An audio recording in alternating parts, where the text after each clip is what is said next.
काठमांडू के राष्ट्रीय सभागृह में तामझाम के साथ भूमिगत संगठन नेत्र विक्रम चंद विप्लव संघ सहमति हस्ताक्षर समारोह कयल गेल छल। ओहि कार्यक्रम में प्रधानमंत्री केपी शर्मा ओली कहि रहल छलथि जे आब नेपाल शांतिपूर्ण युग में प्रवेश कयने छै। अतबे नहि अंतिम किस्ता के रूप में विप्लव संघ सहमति भेल सेहो ओ बतौने छलथि।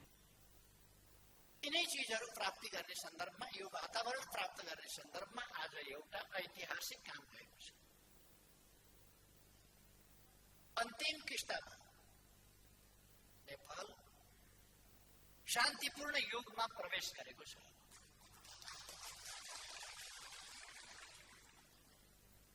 अब नेपालमा हिंसात्मक द्वन्द्व छैन। अब नेपालमा हिंसात्मक बाटो र हिंसात्मक आन्दोलनको कार्यदिशा कसैले पनि अवलम्बन गरिरहेको छैन। अर्थात् नेपाल शान्तिपूर्ण देश हो र यहाँ शान्ति छ। एकर मतलब जे आब नेपाल में कोनो सशस्त्र संगठन नहीं छे। मुदा प्रधानमंत्री से एहन दावी केला 10 दिन में सिरहा के लहान स्थित मालपोत कार्यालय में बम विस्फोट भेल छे, जाहि में 8 गोटे घायल आ 1 गोटे के अवस्था गंभीर बनल। ई घटना से नेपाल में प्रधानमंत्री से कहल जका हिंसात्मक द्वंद्व समाप्त नहीं भेल पुष्टि भेल छे। किछु महीना से निष्क्रिय देखल गेल गोयत समूह के जनतांत्रिक तराई मुक्ति मोर्चा क्रांतिकारी शनि दिन लहान में बम विस्फोट करा क एकाएक फेर चर्चा में आयल छे। गोयतक सक्रियता स्वाभाविक की संजोग मात्र। विप्लव संघ सरकार सहमति के बाद सामाजिक संजाल में मुख्य रूप से रेशम चौधरी के रिहा आ गोयत समूह के मूल धारक राजनीति में आनल जेबाक बात उठल छल। ई चर्चा चलिए रहल अवस्था में लहान घटना भेल छे। दोसर संजोग जे शनि दिन गोयत समूह के उपाध्यक्ष रामविलास यादव सिरहा जिला प्रशासन कार्यालय में आत्मसमर्पण कैने छल, वही दिन बम विस्फोट कराओल गेल छल। गोयत समूह संघक वार्ता कागज में सफल, परिणाम में असफल। भूमिगत समूह संघ वार्ता के लेल दू बेर वार्ता टोली गठन कयल गेल छल। 2071 साल में नेपाली कांग्रेसक तत्कालीन सभासद आनंद प्रसाद ढुंगाना के नेतृत्व में रहल वार्ता टोली मधेशक विभिन्न सशस्त्र समूह संग वार्ता कैने छल। ई टोली किछ सशस्त्र समूह के मूल धारक राजनीति में आना सफल भेल छल, यद्यपि गोयत समूह वार्ता में सहभागी नहीं भेल छल। एकर बाद 2 वर्ष पहिने मात्र प्रतिनिधि सभा के सांसद सोम प्रसाद पांडे नेतृत्व के राजनीतिक वार्ता समिति गठन कयल गेल छल। अपन सभक वार्ता में गोयत समूहक नेता सब सहभागी भेल आ वार्ता तत्कालीन वार्ता समिति के संयोजक पांडे के दावी अछि। यद्यपि वार्ता में जय कृष्ण गोयत स्वास्थ्य अवस्था के कारण अपने उपस्थित नहीं भेल हुनक कथन अछि।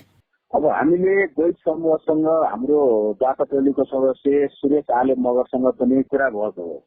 त्यसपछि उहाँले के भन्नुभएछ भने म बिरामी छु, म आउन सक्दिनँ। मेरो केन्द्रीय कमिटी त्यो केन्द्रीय कमिटीका सदस्यहरू वार्ताको निम्ति आउँछन् भनिसकेपछि हामीले उहाँको उपाध्यक्ष गोयत समूहको उपाध्यक्ष उहाँको नाम त अहिले मैले हेर्नुपर्छ र उहाँहरूले हामीसँग छलफल गरिसकेपछि हामी लान पनि छलफलमा बस्यौं। त्यसपछि त्यहाँ काठमाडौँ पनि उहाँहरूले हामीले चाहिँ गाडीबाट सुरक्षा दिएर र उहाँहरूलाई कुनै गिरफ्तार नगर्ने गरी वार्ता अवधिभरि कुनै धरपकड नगर्ने, गिरफ्तार नगर्ने भनेर हामीले नेपाल सरकारलाई अनुरोध गरिसकेपछि नेपाल सरकारले पनि छुट दियो। त्यसरी उहाँहरू केन्द्रमा पनि आएर वार्ता गर्नुभयो। तहिया गोयत समूहक 15 सदस्यीय कार्य समिति में से 13 गोटे संग सहमति भेल, हथियार बुझाओल गेल आ गोयत समूह मूल धारक राजनीति भेल घोषणा कयल गेल समेत पांडे दावी कऽ रहल अछि। अरू थप छलफलको निम्ति फेरि हामीलाई जनकपुर बोलाउनु भयो र हामीले चाहिँ त्यो हात हतियारहरू भएका चाहिँ जुन खालको हतियार थिए ती सबै हामीले चाहिँ नेपाल सरकारलाई बुझाउने गरी सम्झौता गऱ्यौँ र उहाँहरू चाहिँ निश्चस्त हुनुभएको हो। त्यति बेला चाहिँ हामीले थाहा पाए अनुसार चाहिँ 15 जनाको केन्द्रीय कमिटीमा 13 जना उपाध्यक्ष सहित 13 जना चाहिँ हाम्रो के अरे चाहिँ छलफलमा र चाहिँ सम्झौतामा आएर उहाँहरूले त्यो पार्टी अब गोयत समूह नरहेको घोषणा गर्नुभएको। हामीलाई चाहिँ त्यही खालको जानकारी, त्यही खालको सल्लाह चाहिँ गोयत आफैले आफू अशक्त भएको चाहिँ मेरा उपाध्यक्ष सहित अरू चाहिँ सदस्यहरू प्रवेश गर्न चाहन्छन् र त्यही सम्झौताको निम्ति तयार छन्।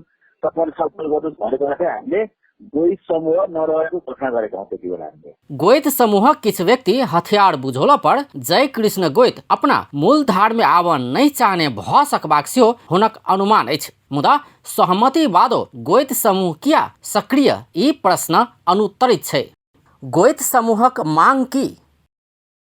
शनि दिन लहान में भेल बम विस्फोटवाद गोहित नेतृत्व के जनतांत्रिक तराई मुक्ति मोर्चा क्रांतिकारी विज्ञप्ति सार्वजनिक घटना के जिम्मा लेने छे। विज्ञप्ति में सन 1950 के भारत नेपाल तथा ब्रिटेन नेपाल बीच भेल संधि के जिक्र कयल गेल छे। ई संधि अनुसार तराई स्वतंत्र राष्ट्र भेलो पर नेपाली शासक बलपूर्वक शासन करैत आयल कहल गेल छे। ताहि दुआरे 2061 साल से मुक्ति के लेल बलिदानी पूर्ण संघर्ष करैत आयल मोर्चा विज्ञप्ति में लिखने छे। एकर संगे नया सार्वजनिक भेल नेपालक राजनीतिक नक्शा में तराईक भूभाग समेटल गेल पर सेहो गोहित समूह आपत्ति जनौने छे। कुल मिला कऽ कहल जाय तऽ गोहित समूह अपना सब स्वतंत्र तराईक लेल संघर्ष कऽ रहल कहने छे। यद्यपि लहान विस्फोट घटना के बात करी तऽ गोहित समूह एहि संदर्भ में विज्ञप्ति में लिखने छे जे मातृभूमि तराई में औपनिवेशिक नेपाली शासक के कारण भ्रष्टाचार भयावह भेल आ भ्रष्टाचार विरोधी अभियान अंतर्गत मालपोत कार्यालय में विस्फोट कराओल गेल।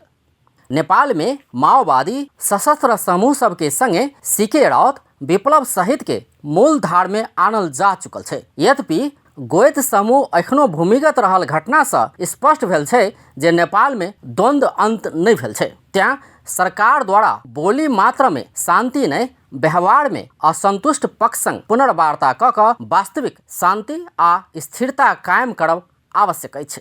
अपन टेलीविजनक लेल अजय शाह शिवाली।